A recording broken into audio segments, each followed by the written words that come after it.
हम लोग महू से निकले, इंदौर आए, देवास आए, सीहोर आए, सोनकच्छ आए, भोपाल आए, खुरई, ललितपुर, झांसी, डबरा, दतिया, ग्वालियर, मुरैना, धौलपुर, आगरा, हाथरस, अलीगढ़, औरैया, फिरोजाबाद, बुलंदशहर, हापुड़, मेरठ और उसके बाद गाजियाबाद और उसके बाद आज दिल्ली के जंतर मंतर पे हम लोग पहुंच गए हैं। क्या खुशी से कोई अपने घर को छोड़ के निकलता है भाई, बताओ? यहाँ हमारे महावीर बाबा जी खड़े हैं बीच में, मेरी नजर उन पे गई है। सबसे बुजुर्ग साथी जो मेरे साथ ट्रेन में चल के यहाँ से जन्मस्थली गए थे, आप भी आओ फटाफट ऊपर। इनको ऊपर क्यों नहीं बुलाया भाई, देखा नहीं था? ऊपर आओ जल्दी। हमारे साथ पहले दिन 35 किलोमीटर का सफर इन्होंने तय किया था। सबसे बुजुर्ग, जल्दी आओ ऊपर, आओ ऊपर। आप देखिए,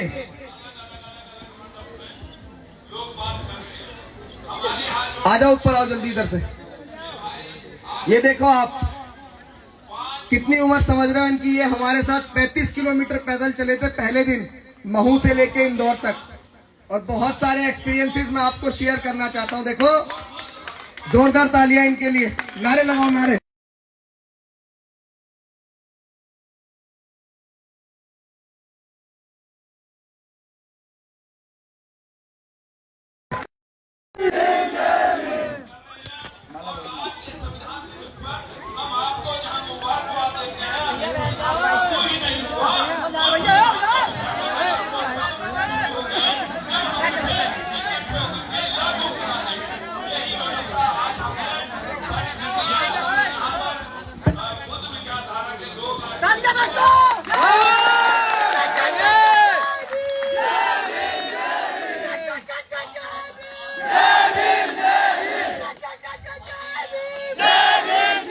अब मैं आपको सारी चीजें छोड़ के पहले दिन से और अब तक का सफर बताना चाहता हूं कि हम लोगों ने कैसे कैसे सफर किया। सब सुनने के इच्छुक है ना?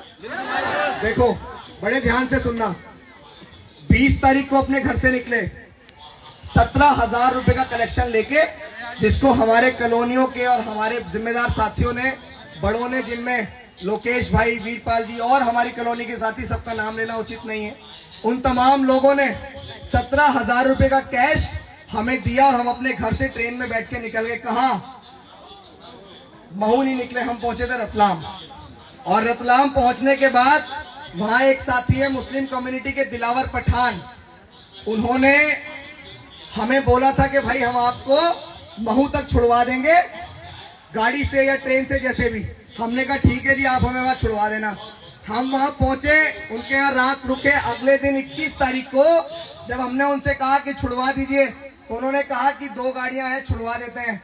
उसके बाद उनके पास एक 44 गाड़ी खड़ी थी। जैसे सामान लोड होने लगा तो उन्होंने कहा, मेरी बात को सुन के समझने का प्रयास कीजिएगा कि संघर्ष अगर ईमानदार हो तो कोई भी चीज आपके रास्ते का रोड़ा नहीं बनती है। जब हमने वहां से निकले तो उन्होंने हमसे कहा, दिलावर पठान ने, कि अभिषेक एक काम करो, ये हमारी 44 गाड़ी है और ये कुछ दिन में रिटायर हो जाएगी। इस 44 गाड़ी को आप मध्य प्रदेश तक अपनी यात्रा में ही ले जाओ। और उन्होंने हमें अपनी 44 गाड़ी दी, जिसके अंदर हमने अपना सामान लोड किया और वहां से हम लोग महू के लिए, जन्मभूमि के लिए निकल गए, जो वहां से 200-250 किलोमीटर था। शांति बना के रखो। जो वहां से 200-250 किलोमीटर था, हम महू पहुंचे। हमें रात को 10:30 या 11 बजे, बारिश बहुत तेज पड़ रही थी। वहां पहुंच के इत्तेफाक ये रहा कि सोशल मीडिया पे थोड़ा सा समाज हमें जानता है, बाबा साहेब अम्बेडकर की पोएट्री करते हैं।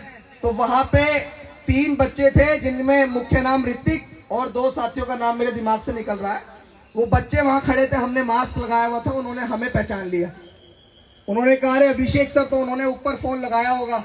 जिनमें से एक आपके सामने बैठी हुई है, दीपाली मैडम, ये महू की इंचार्ज है जन्मभूमि की। तो इन्होंने कहा कि अच्छा आए हैं, अब हमारे पास रुकने की व्यवस्था भी नहीं थी कि हम रुकेंगे कहाँ, और जन्मभूमि पहुंचे भी पहली बार थे। तो जाके देखा तो चारों तरफ छावनी एरिया, और वहां ना कोई आदमी ना कुछ, सिर्फ बाबा साहेब अम्बेडकर की प्रतिमा दिख रही थी। हमने वहां पे जब पहुंचे तो मैडम ने और राजेश वानखेड़े, जो वहां के सचिव है, उन्होंने रात को हमारे रुकने की व्यवस्था जन्मभूमि के अंदर ही करवा दी। गाड़ी की व्यवस्था भी हो गई, और रुकने की व्यवस्था भी हो गई। इस बात को यहाँ खोल रहा हूँ कि मैं जन्मभूमि 21 जुलाई को पहुंच गया था, लेकिन हमें जन्मभूमि के कुछ साथियों ने बड़े ही हिफाजत से रखा और 2 दिन तक हमें ये महसूस नहीं होने दिया कि हम अपने घर से बाहर आए हैं या कहाँ आए हैं। ये बात मैं नेताओं से भी कहना चाहता हूँ कि समाज तो बहुत जागरूक है भाई। जब हम लोग वहां से 23 जुलाई को निकले तो ये भी नहीं पता था कि आगे का रूट मैप क्या और जाएंगे कहाँ। महू के तमाम कमेटी के साथियों ने हमारा रूट मैप तैयार किया इंदौर तक का, और इंदौर तक का सफर हमारी पूरी भीम जनविसली की टीम ने हमारा सहयोग करके आगे तक का सफर पहुंचाया और हम लोग इंदौर तक पहुंच गए। हो गया पहले दिन का सफर। उसके बाद जब इंदौर पहुंचे तो आगे तक के सफर ऐसे ही बनते चले गए। आप देखिए, घर से निकले थे 17,000 का कैश लेके, गाड़ी की व्यवस्था नहीं थी, सामान ढोते ढोते ही पता नहीं क्या होता, पैदल मार्च था, निकले और आज आपके बीच जंतर मंतर लगभग 4.5 महीने के लंबे अंतराल के बाद पहुंचे हैं। सब लोगों को पता है ना यार किस लिए पहुंचे हैं। अब मैं आपसे निवेदन करता हूं कि आपके साथ मैं नेताओं से एक बात कहना चाहता हूं।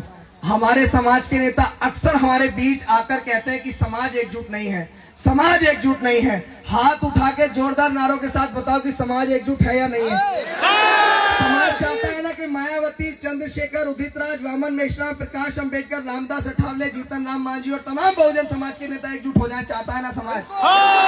और इस मंच के माध्यम से आज अपने नेताओं को ललकारना चाहता हूं और नेताओं से कहना चाहता हूं कि अगर आने वाले लोकसभा के इलेक्शन से पहले अगर आप लोग एकजुट नहीं हुए, बड़ी ईमानदारी से हमारी जुबान की कीमत और हमेशा से हमने जो कहा है वो करके दिखाया है।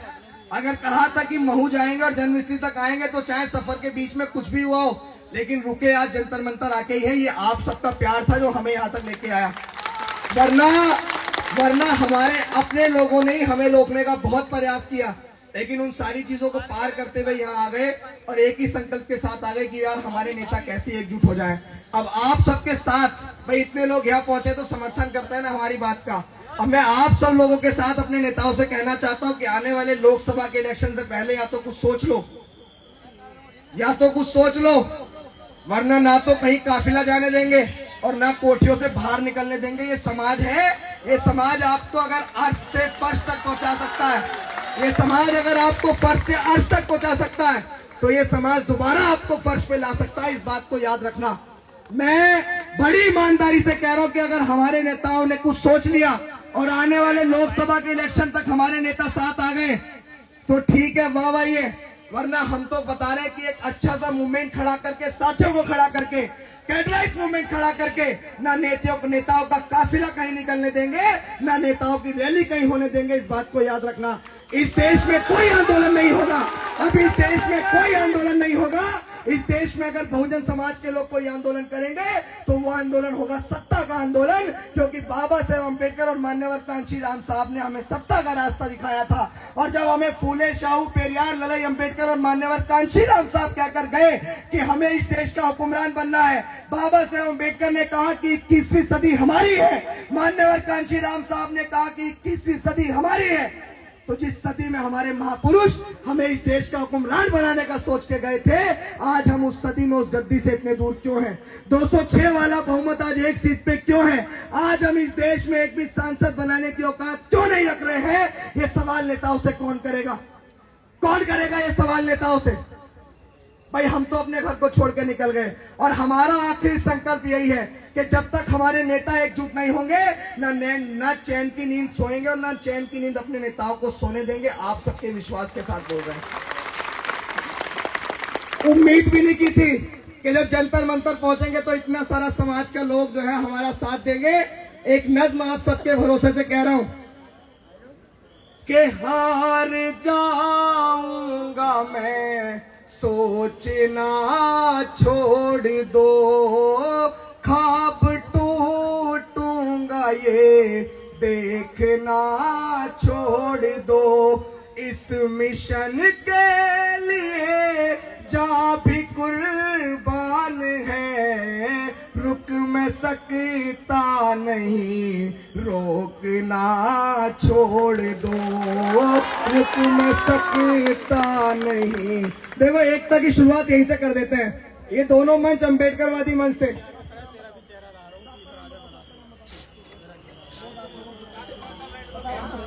सिद्धार्थ गौतम। मेरा निवेदन है, यहाँ 2 अम्बेडकरवादी मंच लगे यहाँ, और एकता की शुरुआत यहीं से करता हूँ। हमारी परम सम्मानीय राष्ट्रीय बौद्ध महासभा के जितने भी साथी हैं, मैं आपके समाज का छोटा सा बच्चा एक बड़े संकल्प को लेकर निकला था बाबा साहेब अम्बेडकर की जन्मस्थली से। धर्म प्रकाश भारती जी, हमारे बाबूजी, मेरी आवाज अगर आप तक पहुंच रही है तो आपका बच्चा बाबा साहेब अम्बेडकर की जन्मस्थली से एक पैदल मार्च को लेकर निकला था, जिसका उद्देश्य बहुजन नेताओं साथ में आओ। और मैं बहुत अच्छे से जानता हूं कि हमारे समाज के तमाम बुद्धिजीवी लोग इस बात को चाहते हैं। तो धर्म प्रकाश भारती जी, ये मंच आपका इंतजार कर रहा है, अपने नेताओं को एकजुट करने का ये मंच आपका इंतजार कर रहा है। ये जितने भी सामाजिक लोग हैं, ये एकजुट होकर इस मूवमेंट को चलाएंगे। आपका बच्चा कोई पार्टी या संगठन बनाने नहीं आया है, और इस एकता की शुरुआत हम यहीं से करते हैं कि इस देश में जितने भी अम्बेडकरवादी सामाजिक संगठन हैं, वो सब लोग अपने नेताओं को एकजुट करने के लिए एक साथ हैं, क्योंकि हम सबका अंतिम लक्ष्य इस देश की सत्ता को पाना है। और जब तक हम लोग इस देश की सत्ता पे काबिज नहीं होंगे, जब तक हमारा भला नहीं होगा। मैं यहीं से इस एकता की शुरुआत करूं। सर, 2 बात बोल के आप। सभी साथियों का बहुत बहुत धन्यवाद। और मैं अभी अपने भैया से, युवा साथी से ज्यादा परिचित नहीं हूँ। अभिषेक जी, मैं आपको ये भरोसा दिलाना चाहता हूँ, क्योंकि मैं कांसी मान्यवर काशीराम साहब का चेला हूँ। 1980 से जब मेरी 19-20 वर्ष की उम्र होती थी, तो उन्हीं से मैंने मिशन और मूवमेंट को सीखा है। और मैं अपने अभिषेक भैया को एक छोटी सी बात बता देना चाहता हूँ। मान्यवर काशीराम साहब कहते थे, तमन्ना सच्ची हो तो रास्ते खुद पे खुद निकल आते हैं। तमन्ना सच्ची हो तो रास्ते खुद पे खुद निकल आते हैं। यदि तमन्ना आपकी ये है कि बहुजन मूवमेंट पे काम करने वाले लोग जागकर संगठित होकर एक साथ होकर इस मूवमेंट को, इस आंदोलन को चलाएं, तो मैं आपको भरोसा दिलाता हूं कि आज नहीं तो कल आपकी ये तमन्ना पूरी होगी। दुनिया की कोई ताकत इसे नहीं रोक पाएगी। दुनिया की कोई ताकत इसे नहीं रोक पाएगी। और एक बात मैं और कहना चाहता हूं, देखिए, मिशन 2 प्रकार के होते हैं। मिशन 2 प्रकार के होते हैं और भाषण एक ही होता है। दोनों लोग एक ही भाषण देते हैं, और वो भाषण देते हैं कि मैं मिशन पूरा करना चाहता हूं। और मिशन 2 प्रकार के होते हैं। 2 माने एक स्वयं के लिए, एक समाज के लिए। भैया, एक स्वयं के लिए, एक समाज के लिए। अगर आपका मिशन सच्चा है, समाज के लिए है, तो बाधाएं आएंगी, मुश्किलें आएंगी, परेशानियों का सामना करना पड़ेगा, लेकिन पहाड़ तोड़कर भी रास्ता निकलेगा। पहाड़ तोड़कर भी रास्ता निकलेगा। मिसाल है जीनत मांझी, पहाड़ तोड़ के उसने रास्ता निकाल दिया था, अगर उसकी तमन्ना सच्ची थी। तो मैं आप सभी साथी, युवा साथियों का बहुत बहुत धन्यवाद करता हूं, और भैया को भरोसा दिलाता हूं कि आपके नेक काम में, आपके पवित्र काम में राष्ट्रीय बौद्ध महासभा, सामाजिक न्याय परिषद, धर्म प्रकाश भारती और धर्म प्रकाश भारती के सारे लोग रातों दिन 24 घंटे आपके साथ खड़े हैं। बहुत बहुत धन्यवाद। नमो बुद्धाय। जय भीम, जय भारत, जय संविधान, जय संविधान, संविधान, संविधान। आखिरी में सर, बहुत धन्यवाद, आपने अच्छा कोऑपरेट किया। जो साथी मेरे साथ पैदल चल के आए थे, बस उनका नाम और गिनवा दूंगा भाई। मेरे साथ जितने साथी पहले दिन से चल रहे हैं, वो लोग भी इधर आए। फटाफट आ जाओ, फटाफट। भैया लाइव चल रहा, भैया का जल्दी आ जाओ सब लोग। ये चेहरे आप देख रहे हैं, मेरे अकेले का बस का नहीं था यहाँ तक पहुँचना। इन सारे चेहरों की वजह से यहाँ पहुँचा हूँ। और मैं भी, धर्म प्रकाश भारती जी और हमारे तमाम बुद्धिजीवी लोग यहाँ हैं, मैं आप सबके माध्यम से उनको भी एक भरोसा दिलाता हूँ कि अभिषेक, बाबा साहेब अम्बेडकर और तमाम बहुजन महापुरुषों के सामाजिक परिवर्तन के कारवा को लेकर चला है। और आप सबके भरोसे से हम लोग पुनः सामाजिक परिवर्तन के इस मूवमेंट को जिंदा करेंगे, जिस मूवमेंट को कहीं ना कहीं आज हम लोग पतन की तरफ देख रहे हैं। इन तमाम साथियों के संघर्ष की बदौलत यहाँ पहुंचा हूं। मेरी नजर जा रही है आदरणीय शशि भूषण जी, समाज के बेहद बेहतरीन गायकार भी हैं, और आप भी सर मिलकर मूवमेंट चलाएंगे, सामाजिक परिवर्तन के मूवमेंट को मिलकर चलाएंगे।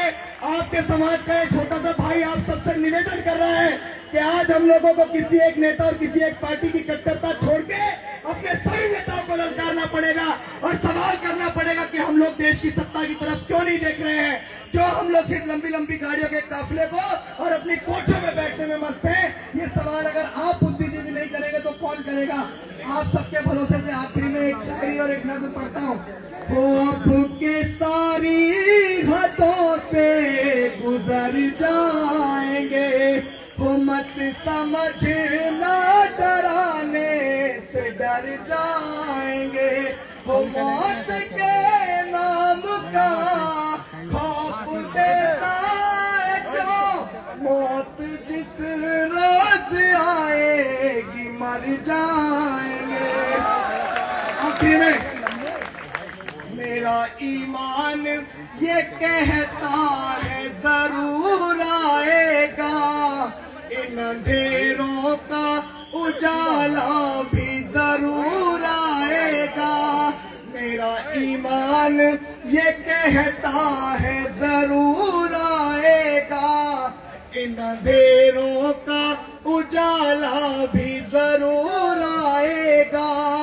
गरीब बहुजन के सभी नेता एक हो जाए,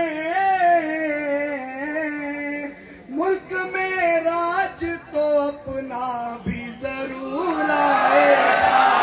मेरा ईमान ये कह, और जो लोग भारत के संविधान को बदलने की बात कर रहे हैं यहीं से नजदीक से, उनको भी एक बात कहना चाहता हूँ आखिरी में कि हम अम्बेडकरवादी हैं बेटा, कि हम अम्बेडकरवादी हैं बेटा। जिस दिन औकात पे आ गए ना तो तुम्हारी सारी गर्मी झाड़ देंगे। और बाबा साहब को गाली मत देना दोबारा कि संविधान को बदलने की बात मत करना दोबारा, वरना हम भी कानून भूल गए ना तो जितनी तुम्हारी लंबाई है उससे तुम्हें जमीन में गाड़ देंगे। अगर भारत का संविधान सुरक्षित है तो हम सुरक्षित हैं। अगर भारत के संविधान को कुछ हुआ तो देश में गृह युद्ध होगा, इस बात को याद रखना, क्योंकि हमें सारे अधिकार भारत के संविधान से मिले। और आरक्षण की मलाई चाट के जो लोग अपने टीवी और बीवी में मस्त है ना, तुम्हारा भी हाल बहुत बुरा होगा अगर जल्द सुरक्षित नहीं आए। बहुत बहुत धन्यवाद, बहुत बहुत आभार आप सब लोगों का, प्रशासन की बहुत धन्यवाद जिन्होंने इतना अच्छा सहयोग किया। जय भीम, जय भारत, जय संविधान। अब दोबारा हमारा आंदोलन महाराष्ट्र पहुंचेगा बाबा साहेब अम्बेडकर की कर्मभूमि, और इसी बहुजन जागो मार्च को फिर यहाँ से ऐलान कर रहा हूँ कि आने वाले 15-20 दिन बाद से आपका भाई जो घर को छोड़ चुका है, अब वो घर जब बैठेगा आराम से, जब हमारे नेता एकजुट हो जाएंगे।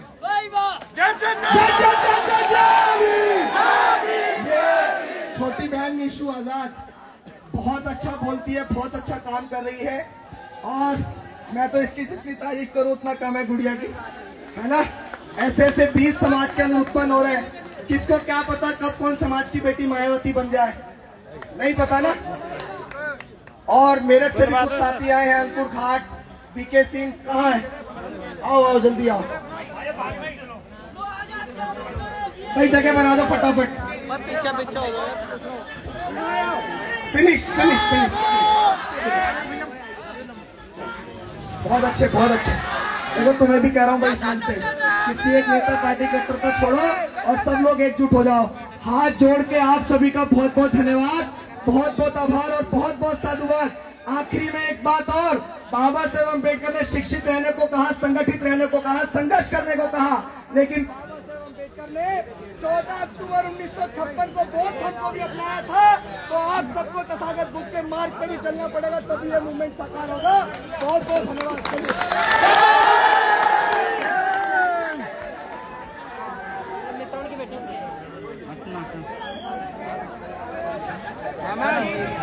फोन तुम्हारे पास है? बोल दो, लाइट काट दी, लाइट काट दी, लाइट काट दी भाई, लाइट भैया भैया